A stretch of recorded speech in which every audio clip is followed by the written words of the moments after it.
So ayan, good morning sa lahat ng manonood natin dito sa ating YouTube, sa Facebook.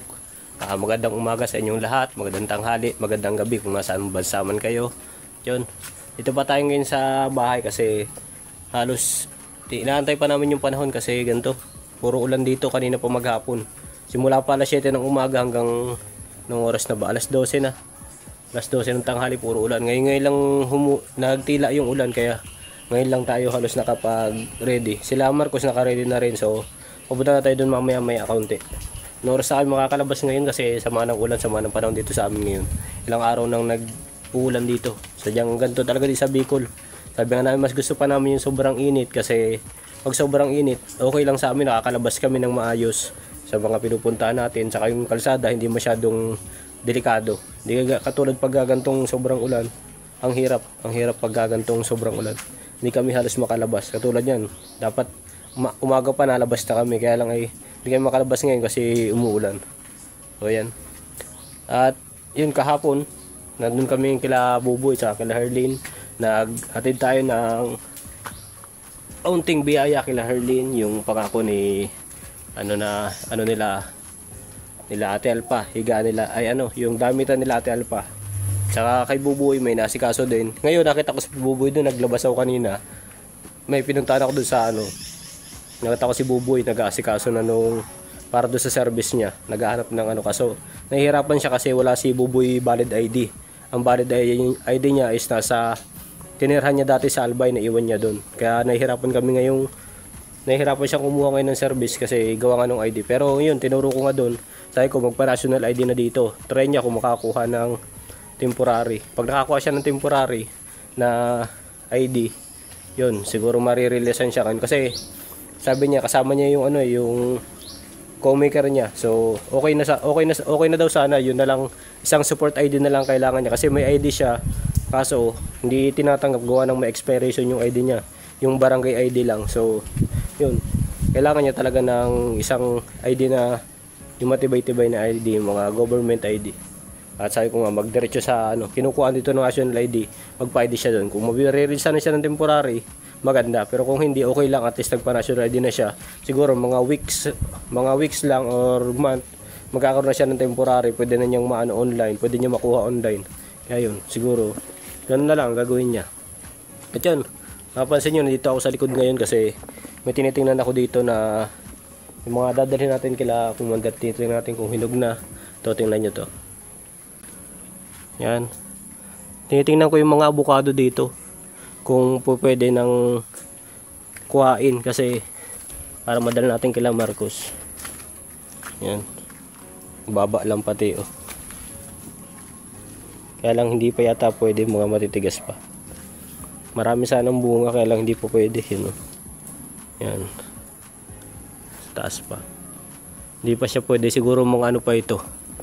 Mga ilang araw pa bago natin maani. Siguro mga 4 or sabihin natin mga 1 linggo. Pwede na siguro itong anihin. Pwede natin ibigay kila Commander at saka kila Marcos. Sa ganun. Kasi sila mahilig sa ganito. Kami man mahilig man sa ganito. Kaya lang sabi namin nandito lang naman sa amin. Anytime na gusto namin kumain ng ganito, nandito lang sa likod. Pwede na kami manungkit. Katulad nito. Nandyan lang. Yung bahay namin nandyan lang. So malapit lang. Marami tayong pwedeng kuhain dito. Yung mga atis may bunga na rin yata dun. Alam ko nakakain dito si Marcos Tingnan natin mamaya kung anong madadala natin dun. Kasi nung nakaraan nagbigay si Ate Alpa ng langka tsaka saging dun sa kanila. Ay guyabano pala to. May sayang yung atis Hinain ng ibon. Sayang. Hinain lang ng ibon o manok. Yatang hinog.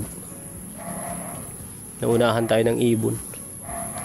Grabe hinog na sana. Kaso naunahan na Naunahan na tayo ng ibon. Pero kung may hinog pa, pero wala na yata. Lubi-lubi. May talbos. May mangga pa rin dito. May santol dito, hindi ko lang alam kung kinuha na nila kuya. Dito sa unahan. Matay ng santol. Ito pala. Inakyat to ni kuya nung nakaraan. Nagkuha siya nung para sa gugulayin yung kakayo din niya. Sinungkit na. Yan, wala ng bunga. Pero yung kabilang dito, yung malaking puno, meron pa. Itong malaking puno dito. Siguro, pag medyo pag medyo hindi na maulan. Kasi mahirap umakyat ngayon, sobrang dulas. Yan. Pagka medyo wala na sigurong ulan, akyatin natin yung santol para makuha natin yung mga bunga. Kasi sayang kung mahuhulog lang, hindi pa pakinabangan. So, siguro akyatin na lang pagka medyo uminit na dito kasi mahirap umakyat pag maulan, sobrang dulas ng puno. Napakadulas ng mga puno dito katulad dito. Daming lumot, grabe. Delikado. Sobrang delikado kung akyatin natin yung ganyang kadulas. Kaya siguro pag medyo uminit na dito.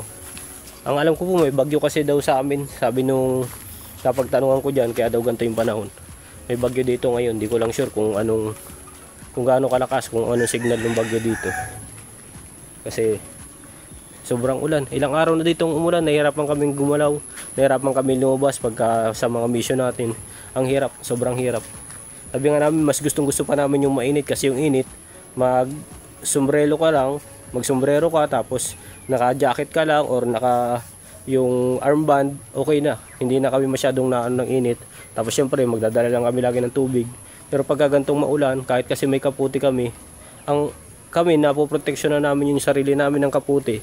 Kaya lang yung pag magkakamera tayo, yung mga equipment na ginagamit natin sa pagbablog, yung cellphone, yung GoPro, as yung mga mic, mababasa. Kaya ang hirap, sobrang hirap ng ganto pagka gantong maulan. Hindi kami halos makagalaw ng ayos, makapag-vlog ng ayos, makapunta sa beneficiary natin. Katulad niyan, sobrang dulas ng kalsada. Ang hirap pumunta doon, lalo sa mga pinupunta natin ng mga sulok, yung mga mapuputik. Yung papunta kay Herlin, may ginagawa doon ngayon na kalsada. Kaya sigurado ngayon, sobrang putik din ngayon. Grabing hirap ng daan doon ngayon. Mabuti nga kila Buboy, kahit paano na semento na. At yun, medyo okay na. Mas mabilis nang pumunta doon. Makarating doon kila Buboy kasi na semento na yung dating laging may na-aksidente, okay na. Siguro may repair na lang na kabilang side. Kaunti na lang naman yun, pero di naman naputi kasi yun ay simentong giba. So yun, kila Herlin lang mahirap pumunta ngayon. Gawa na nga yung ginagawa doon na kalsada, pero pag natapos siguro yun, maalwan-alwan na doon. Sobrang ganda na ng daan papunta kila Herlin. At sa iba pa natin tinutulungan, kay Nanay Nonay, sobrang dulas doon ngayon. Yung nakakita namin kay Nanay Nonay, sobrang dulas doon ngayon. Siguro ngayon pupunta kami kay Nanay Nonay para mabisita din kasi ganito sama ng panahon. Lagi kami napunta doon kahit walang camera, napunta kami doon. But tinitingnan lang namin kung kumusta siya doon sa tinutuluyan niya. At yun, okay naman kasi nakapagdala naman tayo ng trapal doon. Wala naman daw natulo. Tsaka yung hangin, nakuberan na rin nung dala natin na trapal. Yun din natin doon pansamantala. Kasi hindi pa natin sure kung kasi gusto namin siyang pabahayan dito. Kaya lang ang problema nga namin, yung lupa. Ang hirap makahanap ng lupa dito na pagtitirikan. Alam nyo naman, simula pa noon, yun na talaga yung hirap hanapin. Nung kay Tatay Budoy pa lang, sobrang hirap na.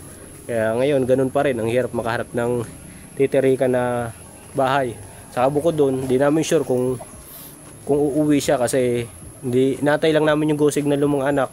Kung susunduin siya dito or pag-i-stay na lang dito. Pero tingin ko, mas okay kung masusundo ng mga anak kasi iba pa rin pag nasa pangangalaga ng anak. Although naibibigay naman namin yung niya, pero si Nanay Nonay kasi nalulungkot, sobrang nalulungkot siya. Inaantay pa rin niya yung sa mga anak niya. Kagaya nung nakaraan nag-iiyak, nalulungkot nga daw siya kasi na-miss niya yung mga anak niya. So yun, ang hirap pag gano'n. Although naibibigay natin yung mga gusto niya, yung mga pangangailangan niya, yung mga pagkain, tubig, saka yung gamit sa bahay. Kaya lang, di natin maibigay yung paghahanap niya doon sa anak niya. Gusto niya makasama yung anak niya. So yun, kami naman willing naman kaming tulungan. Sabi nga namin, inantay lang namin go signal yung anak niya. Pag nag-go yung anak niya, anytime pwede namin padala ng pamasahe kung gusto nila. Papadala tayo ng pamasahe doon. Si Marcos yung papadala ng pamasahe doon. para makauwi dito yung anak, masundo si Nanay Nonoy or makita man lang kahit paano. Kaso wala, yung mga anak ay wala, hindi nagko-contact. Tinatry namin kontakin kaya lang wala talaga. May nagre-reply naman pero parang alanganin silang pumunta dito. Hindi ko ba alam kung anong rason nila. Bakit ganun?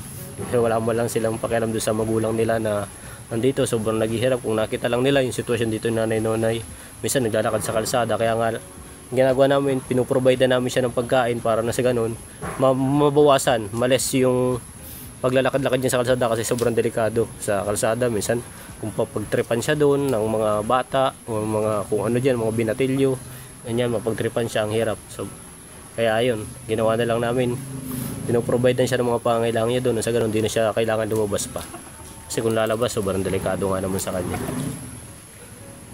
So ayan, antayin na lang natin sila, itong, umuulan na naman. Antayin lang natin itong tumilang ulan na ito, tapos labas na tayo, diretso na tayo doon kay Marcos. At sila Marcos, nag-antay lang din naman ako ng tawag nila pagka gantong maulan, kasi hindi rin agad-agad makalabas. Ayan, yung service natin magamit na nakamotor tayo. Lagi lang kami nakapurulis ngayon kahit medyo malapit, nakapurulis kami para lang safe tayo, hindi magkasakit kasi ang hirap magkasakit ngayong panahon na to. So yan, antayin na lang natin yun. At kita-kita lang sa sunod na vlog natin mamaya kung makapag-video tayo sa ang hirap makapag-video do sa kasi alam niyo naman ang trabaho natin kay Marcos, priority natin yun, yung pagka-camera kay Marcos, yun ang priority natin. So yun. At paminsan-minsan din ako, makapag-video din ako pagka yung free time, yun, makakapag-video tayo dun. So yun, hanggang dito na lang muna yung vlog natin. At maraming salamat sa suporta nyo dito sa channel natin na Rans TV. At yun, mag-iingat kayo palagi sa lahat ng supporter natin dyan, sa lahat ng supporter ni Pugong Behero, nila Marcos, ni Commander. Maraming salamat sa pagsuporta sa channel ko. At hanggang dito na lang, mag-iingat kayo palagi. God bless.